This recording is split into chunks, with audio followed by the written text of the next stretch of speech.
Good evening, everyone. Thank you so much for coming. We're super excited to have you. We've got a really, really fun and exciting topic that everybody is interested in learning about. I'm Sumit. I'm the CEO of Ario, and we're delighted to spend the next hour, hour and a half with you. I hope you're enjoying the pizza. It was ordered by one of our own MCP servers. I'm very excited to introduce to you Kiran. I'll tell you two things about Kiran. Number one, he has been working on LLMs and AI more broadly for more than 5 years. And so for those of you who are keeping score and doing the math, that predates the November 2022 launch of ChatGPT, which means that he's one of a very, very small number of people who were deeply embedded in the space in those years prior to that. And number two, he's someone who has gone from the extreme depths of research labs all the way to the bleeding edge of commercializing technologies and capabilities from those labs in a startup. He was at Microsoft when Microsoft had a much more cooperative relationship with OpenAI. And so he was at times collaborating with them on their models, at times competing with them on their models in the early 2020 timeframe. So he's got a depth of knowledge that he's eager to share with you. Definitely formulate your questions. Let's have a conversation. And Kiran, why don't we get into the topic at hand? Please join me in welcoming Kiran.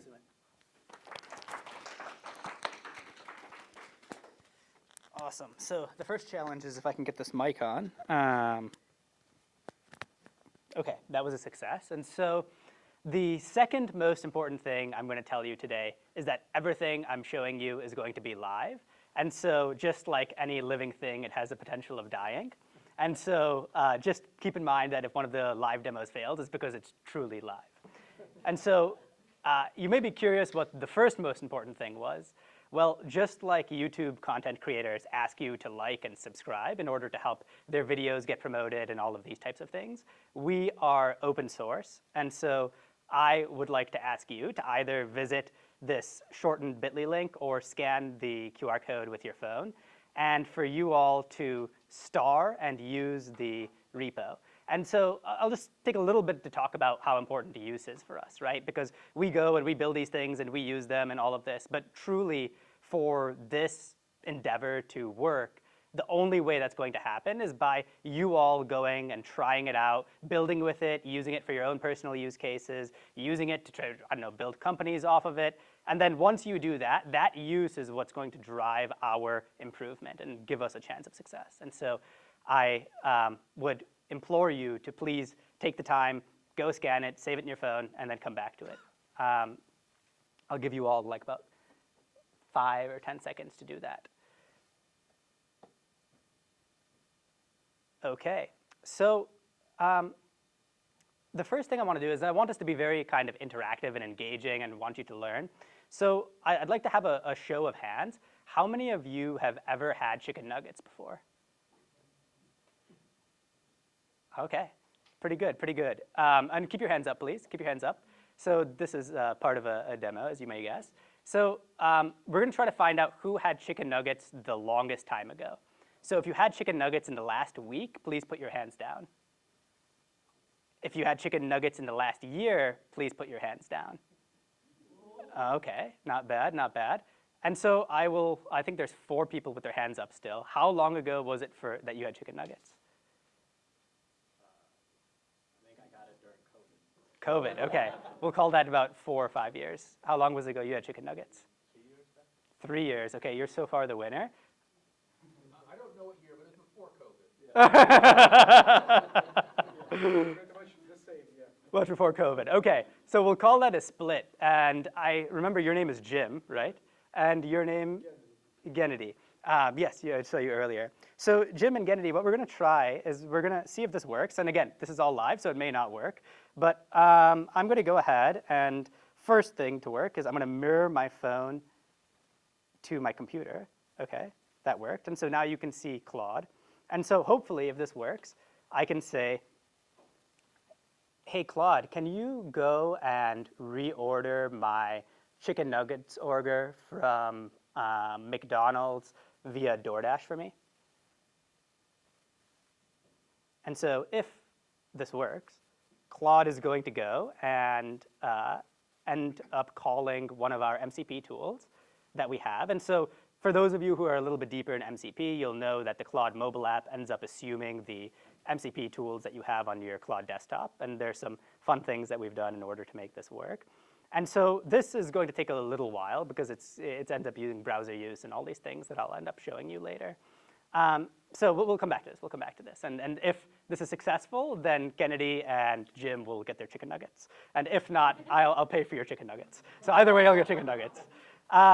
OK, so then the second thing that kind of story I wanted to tell, if you will, this is just sort of a fun test. But the second story I wanted to tell is I was talking to I was in the car, and I was about this last weekend, and I was talking to my fiance. I keep hesitating about using the word fiance because I technically, legally got married to her on Tuesday, so maybe I should say wife. Thank you, thank you.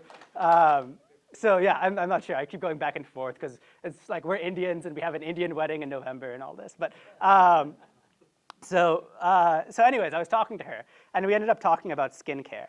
And the upshot of this conversation about skincare, because I'm going to save you, or save me rather, some heartache, is that she told me I had no idea what I was doing when it came to skincare, and I needed to return this retinol thing that I had ordered on Amazon.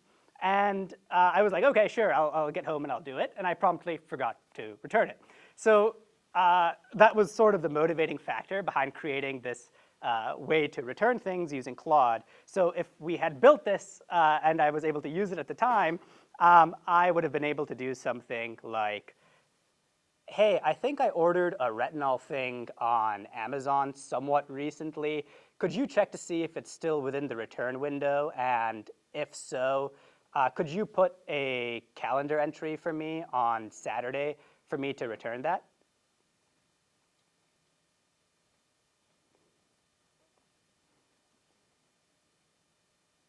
And so it's going to go and check my Amazon purchase history. That reminds me of an article this week about a guy who did an Amazon return, and they offered him $10 if he'd take it back to Whole Foods, which he did take that, and then bought $20 worth of stuff at Whole Foods. Oh, there you go. That's I mean, the Whole Foods thing by Amazon's unbelievable. And so it actually worked. OK, so this is great. So far, I'm 2 for 2. Well, at least 1 for 2 for the demos. We'll come back to the chicken nuggets. So I indeed bought this La Roche-Posay retinol face serum, which I didn't really know what I was doing. And it goes and it says, OK, today is August 21st. That's about 3 weeks ago, so it's still within the return window. It goes and it creates a calendar event on the Saturday. August 23rd is Saturday.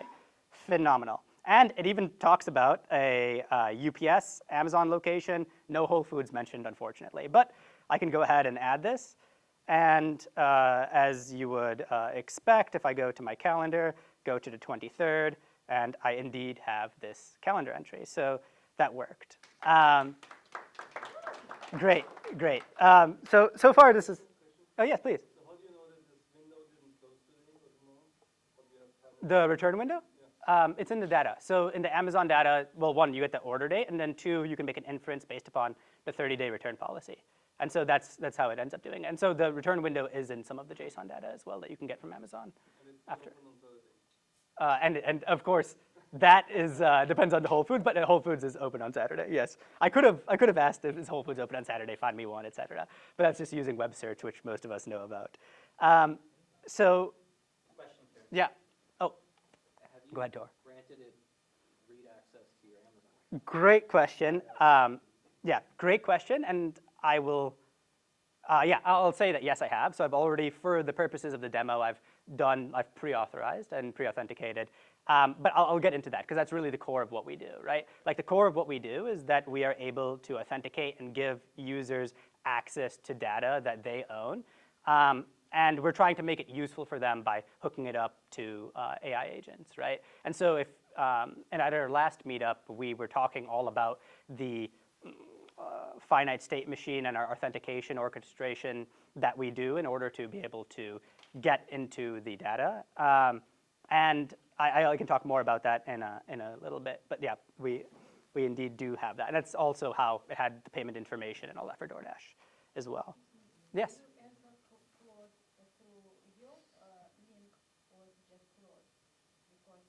No, this is just a Claude. This is just the Claude mobile app. This is so if you see my screen, this is the Claude mobile app. So I can show you later how to hook up Claude to an MCP server that you're running. Why do you use Claude? Can you use other LLMs also? You can use any mobile MCP client. It's just because Anthropic created MCP, it tends, at least from my limited testing, and for the mobile MCPs, Claude Mobile seems to work pretty well. Yeah, I mean, otherwise you would need to go and find a mobile MCP client that is able to talk to my, that's able to talk to my server and operate. Like, so yeah, one interesting fact, maybe I'll say a little bit about this, is that in theory, all MCP clients should be the same. In practice, they're very, very different. And so, for instance, for those of you who are familiar with MCP Inspector, which is a way which you can go and interact with your MCP servers, it's super useful for debugging, but they're much more lax on their security policies than Claude is, for instance. And so one of the interesting bugs I was solving last week had to do with Claude rejecting some requests, even though our MCP Inspector would allow them. And that's really weird, right? Because you're like, it's the server, why is it different? And it turns out it has to do with the security policies. And so not all clients are created equal. And yeah, go ahead, please. So there's two MCP server, one is Amazon, one is DoorDash. Great question, yeah. Which is, you guys internal developed, it's already there, you just install it. No. Okay, so that's a great question. Thank you, Sean. So almost a setup question, because the essence of what we do is that companies that do not have where their incentives are not aligned with you having open access to their data will not be incentivized, at least in this initial sort of dynamics, to open up MCP servers, right? So there is no generic Amazon MCP server. There is no generic, to my knowledge, DoorDash MCP server. And so like DoorDash may get there first because it's very aligned with their business interests, but we'll see. We'll see how long it takes. But for the most part, it's really this idea of companies want to hold on to your data. And because they want to hold on to your data, because that is their moat, right? Amazon's data is a huge part of their moat. And they do not want you to be able to, even though you own that data, for you to be able to extract it and make use of it outside of their platform. And so that's exactly what we're doing, is we kind of adversarially go and get the data because you own it locally. So not an API, you're using the browser. Yes, that's right. Yes, that's So right. you need a desktop computer running somewhere. That's exactly right. Yeah, and that even goes to our enterprise offering where we can run where you can run it, or this particular one's running locally, so your data never leaves your devices. And then if you have a home lab, you can set it up and you can do this exact thing that I did. So you deal with all the orchestration of the browser? That's right. That's right. That's the main thing that we did at the last meetup.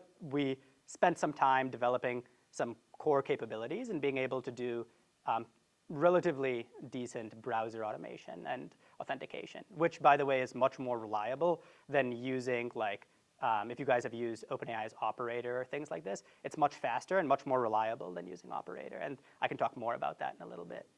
Oh, sorry. Is that your product, this agent that does the... Yeah, so that is the essence of what we do, and that is exactly, and Sumit can talk more about this, that's exactly what we go to companies for and say, hey, we can do this for you. But because we want to build into open and really be able to get a community together, we're also showing users and home labbers and all these people about how they are able to go and make use of this, right? Yeah. Yeah, question? So is it similar to browser use, browser agent? Yeah. So actually, I'll show you something in a second, but we do use browser use for some of our things where we haven't built out our own custom functionality. But browser use is slow, which is why if you'll notice, I didn't show you the result from the DoorDash, because the DoorDash one is using browser use under the hood. It's slow and it's error prone. And so the Amazon one was relatively fast. The reason is because we've built our own, all our code is custom for the Amazon case. And so we aren't using browser use or anybody else. We've built it from roughly playwright level up. Yeah. Great questions.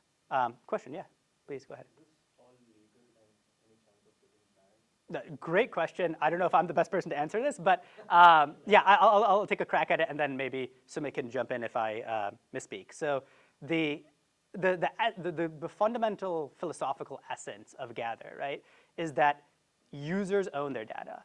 So in all of this, I've been using my data. My data is never leaving my devices, and you have a right to get your data. If you live in Europe and you make a GDPR request to Amazon, you get it. The problem is that they don't have any incentive for you to get data that is easy for you to use, and they're going to probably try to stonewall at every possible location because it's not in their incentives to give you your data, right? And so all we say is, hey, we're just writing some tools, right? Just like if someone builds a hammer, then and then you end up buying a hammer and you use it. We're just making some tools for you to be able to get your data and make use of it. That's all we're doing. And so legally, we think we're on sound footing. Did I do a decent job? Okay. So. It's not like lockpicks in Tennessee. Yeah. have malware which goes and gets other people's data. Yeah. So it's all open source. That's part of the reason. And so I will now go and let me take a look at what our status is for this. So this happened, and I can say now. So what's the status of this DoorDash order I just made? So let's take a look at this, and then so this may take a little while. So I think someone else had their hand up as well. Mark, yeah? Yeah, I mean, could you dig a little bit into the difference here? Because I was playing with Goodreads and went out and grabbed my reading list, and it took like a minute and a half, I think. Yeah, I'll dive into the technicals. I'll dive into technicals in a little bit. So so while this is happening, I'm getting the signals that I need to speed up, so I will indeed speed up. I'll go ahead and show you the third demo we have, which is going to be my personal favorite. So Yushi, who so many of you have met, is someone I've known for about 2 years now, and we talk oftentimes, and I've been trying to recommend her some philosophy books, right? How many of you have been at a restaurant or been out with a friend and have had to recommend someone something? And usually it ends in like one of 3 ways, right? Like either you say it verbally and they forget about it, or you text some name and someone has to go and remember what was this about again, and they have to go and they have to add it. Or it's going to be that you get like a Google link if you're lucky, right? And so we wanted to improve that a little bit. And so for this one, I'm going to switch over to the desktop and go to my Claude and say, let's see. Okay, let's quit Claude and reopen it. Sometimes, I don't know if you all have run into this, the Claude will have some issues. It's electronic, right? Yeah, that's right. So is Clue, by the way. Oh, very interesting. Okay, let's try this.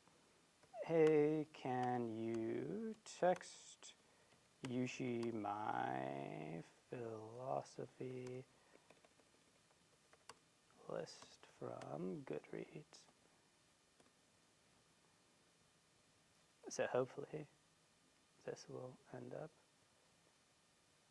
working, where it's going to try to pull my book list, and then it's going to use the built-in integration. So the reason I had to switch to the desktop app is because this has the integration for contacts and messages, which the mobile app does not. And so found Yushi, and so it's now going to go send a message. Yushi, let me know if you get it. Oh, I got it. Nice. Okay. So third demo is successful. 3 for 3. Well, I should wait until you get the chicken nuggets. Yeah. So perfect. And let me see if Yushi has responded. Hey, did Yushi respond?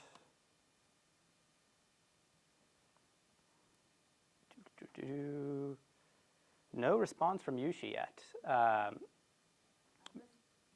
Maybe there's a little bit of a lag. Check. Again, oh, I just got it. I heard it. I just heard my, I didn't get it the first time. No, this is iMessage. Still no response from Yushi. Well, you'd like to start periodically. Oh, okay. Let's see if the, let's see if I actually have it. Oh, I don't have the Yushi. No, I didn't have it in my message. Try sending it one more time? We'll try one more time. Oh man, this Electron app is going to drive me nuts.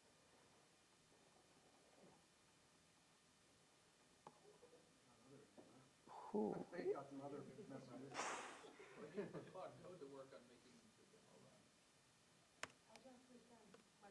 Yeah. This is a really tough use case you picked here for a demo. Yeah. My message is not friendly. Well, the Electron app is even worse. I'm not able to click into the app at all. Can you read my... Apple script to communicate. Yeah, that actually is not bad then. to see if she has sent anything. So let's see if this works.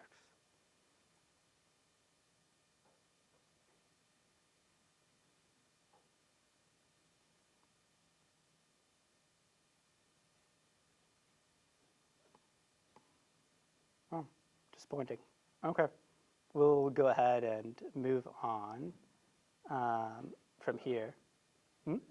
Yeah, no, 2 out of 3 ain't bad. I have yeah, I have a video for this as well, but I'll go and come back to that at the end if we have time. I'm dying to ask what Uh-huh. you use for triaging like the failures. Oh, What I can show you, yeah. evals do you guys run, for example, to make sure the tool calls like are expected to be called that are actually called? Yeah, I mean, you can see the stack trace of everything that's been called, like when you're actually running it, right? Like if you go here, like we were able to see all of the call of the tools. But let me go through the maybe some of the technicals, and then we can maybe at the end. I think I'm running a little low on time, but go ahead quickly. Sure. Mm-hmm. Mm-hmm.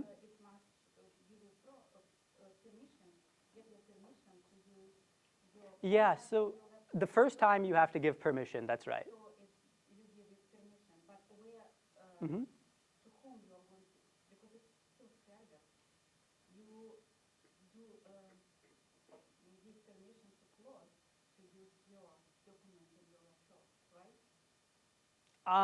If I understand your question correctly, you give permission to Claude in order to read, for instance, like read permission for your messages, then write permission for certain messages. Yeah.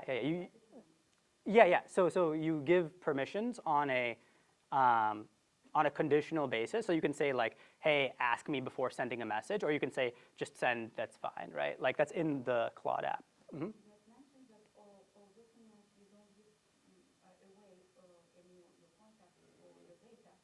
Mm-hmm.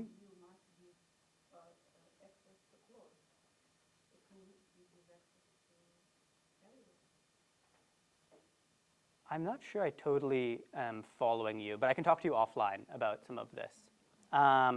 So I think like going in at the super high level of how does it work, obviously because there's different people in the audience, like okay, we have a bunch of MCP clients and some of them you're familiar with. I've shown 2 today, right? Like that's your Claude mobile app and then your Claude desktop app.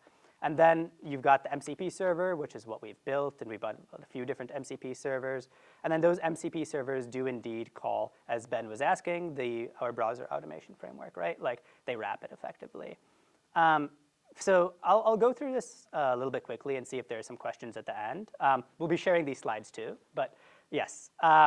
For the MCP clients, a lot of people don't know that there are tons. So like, I don't know if you guys have used Claude Code. If you have, it's also an MCP client, and you can go and have it there. And it's actually more up-to-date than Claude Desktop, for instance. And so Claude Desktop is still using this somewhat antiquated MCP remote, which is using like standard IOs to transport.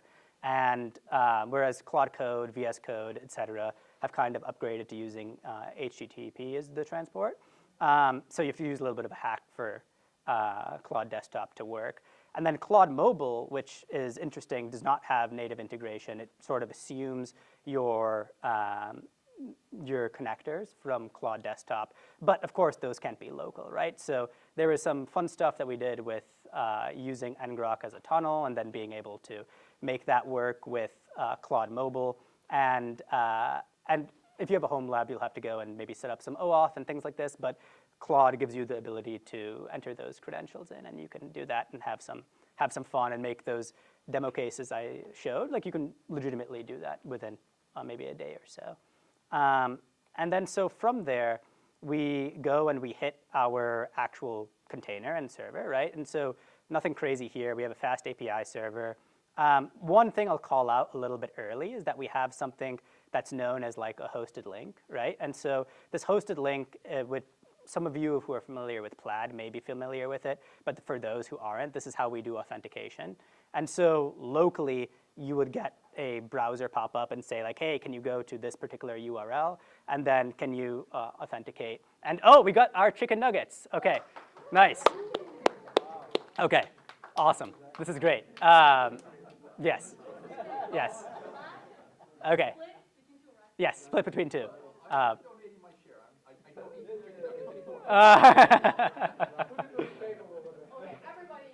Yes. Okay. Good. Good. Good. So yeah. So now with chicken nuggets at the top of mind, we can go. And so the hosted link rather is how we end up authenticating. Can go through some of the details. And once you authenticate, we save your browser profile, which I'll go to in a little bit. Hosted by the service, or is that self-hosted? Self-hosted. Self-hosted. Yeah. Part of the open source project. Yeah, it's all part of the open source project, that's right. So we generate a link basically dynamically for the brands that you need to authenticate into. And once you do so, we save it into the profile. And so then, of course, at the MCP endpoint, there's an MCP server. We're using fast MCP. It's pretty useful if you're in this kind of Python, Pydantic ecosystem. It's pretty good. Then we go into some middleware stuff that has to do with like managing authentication state and stuff around this.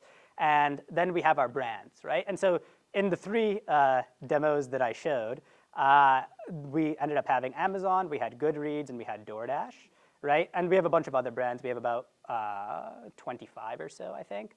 But so we have these brands, and these brands end up wrapping our, with tools, end up wrapping our browser automation stuff, which I talked about last time.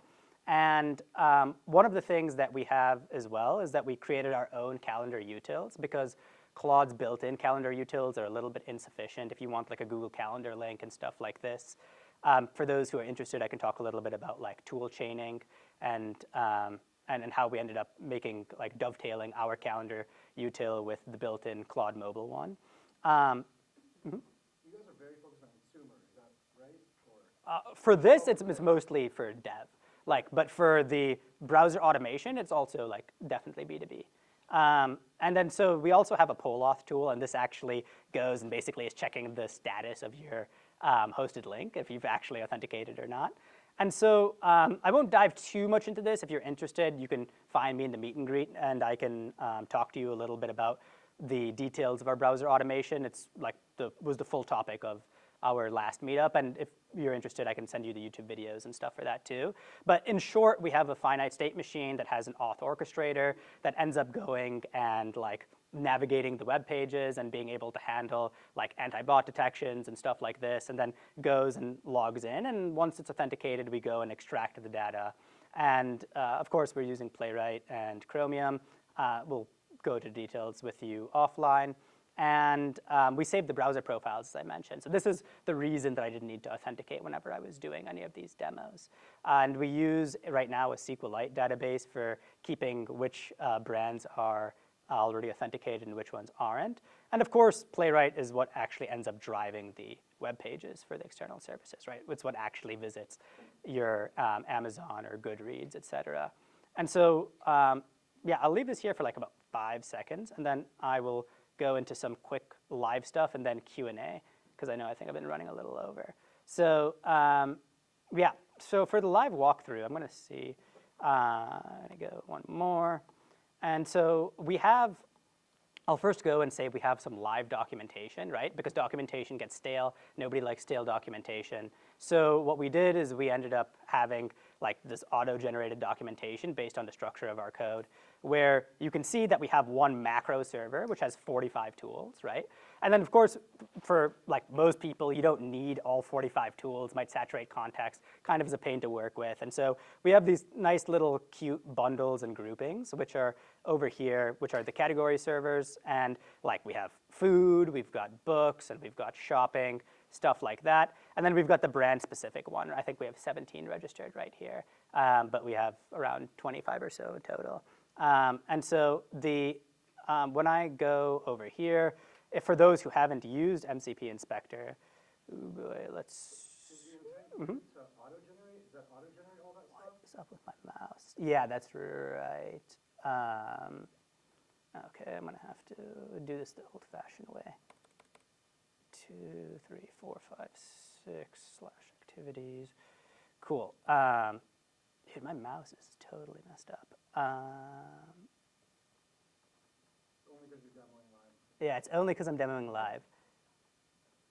Okay, let's try zooming out a little bit.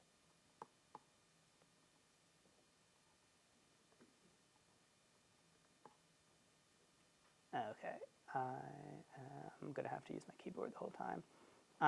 So let me go to our live view. And so we have a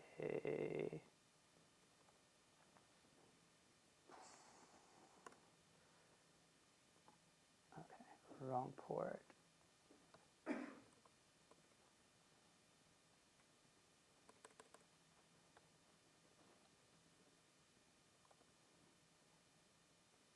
Okay, so what you're seeing right here, which again, my mouse is completely cooked, but is our actual container with little googly eyes and this.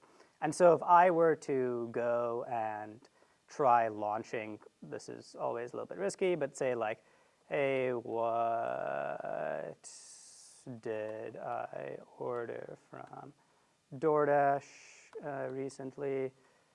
And so we go to the live view. This should go and pop up. You can see here for a second, you saw that the DoorDash was indeed popped up, but this one was very fast. And so over here, it saw the chicken nuggets that we have gotten. And so that is a little bit about our live view. Let me see if I can.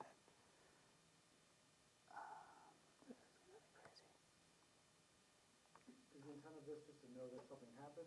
It doesn't save a list of what happened, but just... We do have a list of what happened.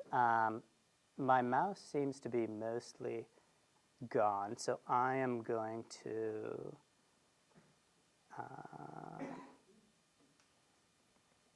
yeah, I am gonna need to yeah, I'm totally gonna need to call that. Let me see if I can actually go back to our slides.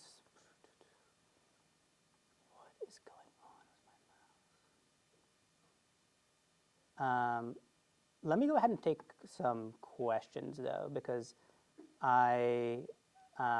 yeah, all we had left is basically just some Q&A, and I was going to show the slides and show our little bit.ly link as well as our QR code, but my mouse is a little bit cooked at the moment. So yeah, let me take some questions and see if what you all have. Deep, yeah? Hello. Yeah. So the question here is like there are lots of open source like Sky1, and then there are so many browser automation Yeah. frameworks out there. Like why there is need to add more? Great question. I think the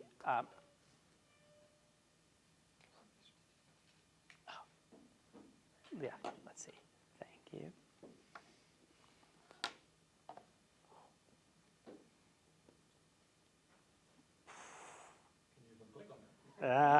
This is the question. Okay, I'm going to answer your question and then I'll figure this out. This is nuts. So yeah, so I mean, basically, there's a lot of browser automation frameworks, right? Like even like, there's a lot of browser automation frameworks. There's browser use, Operator has their own, et cetera. And then they fall into a few different categories. The thing is that for AI agents, we believe that taking the Waymo approach, if you're familiar with self-driving, like taking the Waymo approach is the right way, right? Some people believe that eventually, like you have AGI, and AGI is going to be able to use a browser and say that's the right way, right? And there's a lot of old school automation frameworks that are kind of AI ignorant, let's say, and they don't really know how to interface with the AI models, and they don't really know how to make it useful, and they're not able to authenticate, and they haven't been tailored really for being able to authenticate and extract your own data.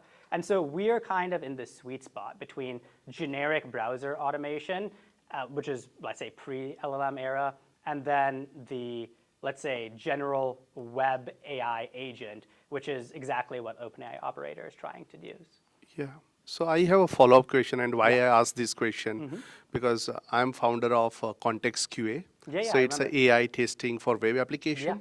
So the more you go in advance, right, beyond than ordering chicken nuggets, going for the application use, more advanced use case for the enterprises, the operating browser becomes even more complex and complex. Yeah. And with this open source, the problem happens, right? Maintainability over the time. Yeah. So Yeah, that's great the question. So I think the essence of getting open source to work properly, right, is you capture a moment, right? You're able to go and like tap into this social milieu and of this energy, and you get people to contribute. Because you're right, like there's no way that if we were to scale to 100 brands, 200 brands, and you have to be able to manage this fleet of different architectures for each brand, that it's going to be able to scale, right? Of course, we try to keep everything dry, and we have like a pretty centralized orchestration framework and all of this, but there's specific stuff for each brand that you need to know. And there's always a chance of it becoming stale because we don't control their web pages, right? And so the only way that you're able to keep on top of that is by creating a little bit of a lively community where people are able to say, hey, oh, I tried this, like I tried my Amazon use case and it didn't end up working. Oh, Amazon has added this new thing and we need to go and fix it, and we add it, right? It's by creating a community like that that you're able to really go and solve these types of problems. And really, at its core, I think it's a little bit of a philosophical bet, right? Like it's this philosophical bet that if people are the stewards and owners of their own data, that they should be able to make use of it, right? And so, like, yeah, of course, there's a world in the future where that, like, the big companies win, and they don't want you to have access to your own data, right? But we're trying to like fight this David versus Goliath battle to get this to work. Let me go to him first, and I'll come back to you. So you were just saying like community. Sorry. So you were saying the community is encouraged to contribute to Yes. these MCPs. Yeah. And time. so what's their motivation? Great question. So I think the motivation is like really threefold, right? Like one, if you have a philosophical alignment with it. Two, if you want to go and actually use it yourself, right? Like the best users and the best contributors are people who dog food it themselves, right? Like it's when I actually go and try something and it doesn't work and I'm like, oh, this thing didn't work and I actually wanted it to work, that you end up doing it, right? And that's a function of how many brands we have access to. So for instance, the reason we chose Goodreads and the reason we chose Amazon is because like those are things that as a company we care about and we like wanted to see work in the world. And so if there's something that you want to see work in the world that's adjacent, maybe it's on a brand that we are able to authenticate to, et cetera, like we'll help you build it. If you raise an issue, we'll help you build it, but you can help us by like keeping it up to date, maintaining it, and just by using it. So your persona is essentially developer contributing to the community at their goodwill. For right now, yeah, we don't have any sort of incentive, like explicit incentive program for like financials, let's say. Got it. Of course, like we can be able to have like, let's say street cred. So yeah, of course your contributions will be there, but yeah, we don't have any kind of financial incentive at the moment. Got it. So what's the size of a cohort of target users, the community? Right now, we're at like 30 or 35 GitHub stars, something like that. So like, but we want to be able to grow that to 100, 200, 500, and eventually get up to the thousands mark. Got it. So grassroots up to find community developer to contribute to each workflow. That's right. And who's to justify to QA to see that works or not? Sorry, I didn't hear your question. Who's What there were to you justifying QA to see like each workflow or each like solution like that is to work or not? Like I can contribute maliciously to the community. Oh yeah, for sure. But like a lot of this is kind of this like fundamental truth that verification's easier than generation, right? So like it's not as though people can willy-nilly just like add stuff to main without it having been vetted to some degree or another. And then over time, there's like this built-up network of people that are more trusted, et cetera. Okay. Thank you. Yeah, as any open source project is, right? The entire world of software. Yes. Describe that problem. Yeah. Which we now have active AI agents. Yeah, sure, Yeah, go my ahead. question is still the same. So when you start giving this prompt to Claude, you give up your data to Anthropic, right? For sure. access to your wallet, to your phone number, and everything. And it doesn't align with what you mentioned, that everything stay in our laptop, doesn't go further I than think I that. understand your question. So to be very clear, when we say everything stays in the laptop, we're talking about our MCP server, right? Like you choose your MCP client. If you want, like you can run local models on your laptop, and those models will end up, as long as they are able to be MCP clients, right? So you set up an MCP client, you can go and talk to our server, and then your data will never leave the laptop, right? Like it's a choice of MCP client. Isn't your concern that you give access to your wallet to Anthropic, and every time data is leaking either from open? Yeah, so for the purpose of like the demos, it's not quite that they have access to your wallet or anything like this. Like they have access to buy things on DoorDash, etc. Because you have your wallet on DoorDash, right? Yeah. So yeah, you off from actually DoorDash. give this cloud access to your DoorDash. So if you wouldn't have account in DoorDash, that wouldn't work, right? Of course. Yeah. So to be very clear, I've, for the purposes of the demo, pre-authenticated into DoorDash in order to allow for like the demo to work without me needing to go and auth into the hosted link here. Yes, and I was building my own AI, pull up data from my documents, from my staff calendar, where I'm going and when. And every time I must give access to, let's say, Claude. It's concerning, and it actually stopped me from building this stuff. Yeah, so that's just a choice of MCP client, right? Like you choose a local MCP client, and then like this, what you're talking about when they ask for permission is because you're using Claude. Claude by default, when you use like MCP servers that are not developed by them, will say, hey, do you want to allow once, allow always, or deny, right? And so that's the disconnect maybe. I'm happy to talk to you offline as well. I think you may have some more questions. Okay, thank you. Yes. Yeah, I'll go to her and then to you. Do you have any enterprise clients or enterprise use cases? Yeah, I'll let Sumit talk a little bit about the enterprise use cases. Well, I think you're responding to, or asking specifically about data sources and examples. So when we talk about enterprise, we're talking about B2C enterprises that want to enable these kinds of capabilities for their own consumers.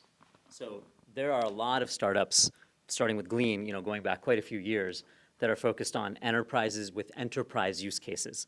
So think of an enterprise as a Salesforce, that's an enterprise company, or Alcoa, American aluminum, chemical company, or whatever it may be.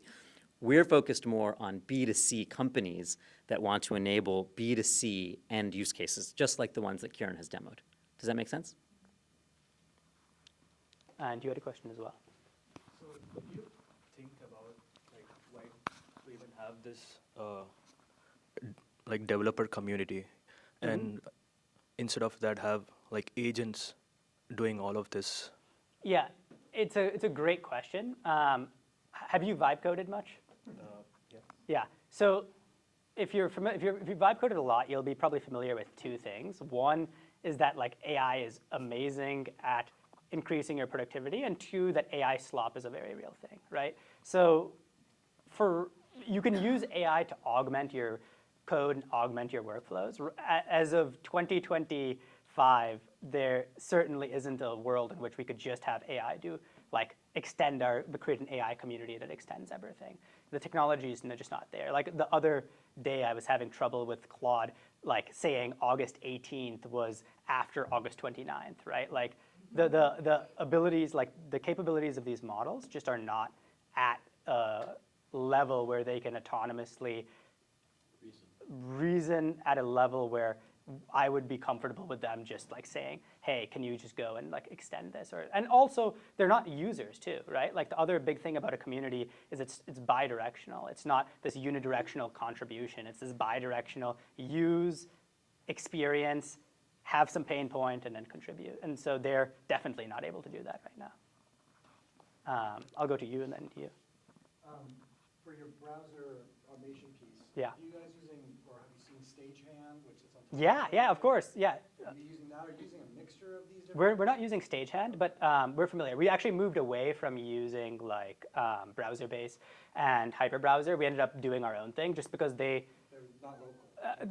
not only are they not local, but even for like our cloud offering, they're good at first, but as you dive deeper and deeper, they just don't have the capabilities we want. Like they're very slow. They're like they have a lot of issues I can go into. And you're saying you guys have resolved that with your?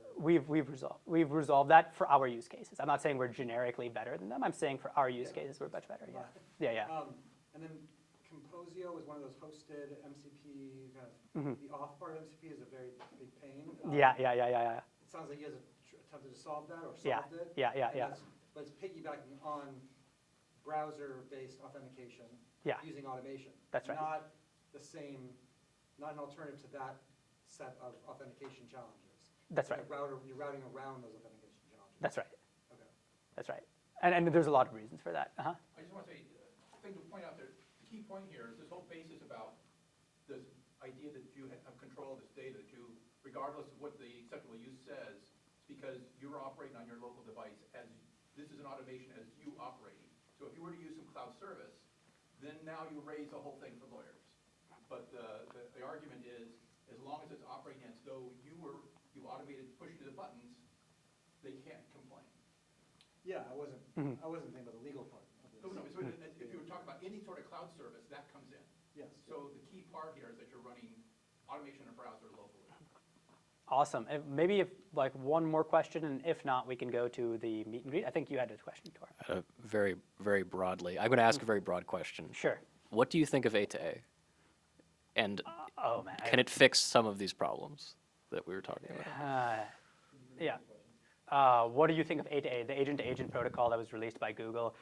I have a lot of thoughts about it. I'd like to talk with you more about Yeah, that. I'll talk to you about it. Maybe I'll talk to you more offline about it. But like in short, I think A2A is fairly well thought out. I mean, it's very clear it's from a different organization than Anthropic because there are definitely overlaps between MCP and A2A. I think A2A is a very general protocol, and I think that's great. I don't think it's necessarily solved all of the specific challenges that we're talking about. And so I can chat more with you about the specifics of that. And so with that, thank you all. I'm glad the chicken nuggets came, and I'm also glad that that at least Yushi got her Goodreads list, and that I was able to put a reminder to return my Amazon. Never ran into this kind of an issue before, but thank you all for bearing with me with my cooked mouse. So I appreciate you all, and we'll have fun mingling and talking. And we'd love to get you guys running it yourself. So please, like, feel free to grab some pizza and like open up your laptop. Like, we have a bunch of engineers here where we can work with you to actually get it running. It's really 2 commands. It's basically a Docker run, and then after the Docker run, you just need to change your MCP JSON if you want to get it running in minimal time. Yeah. With that, thank you all.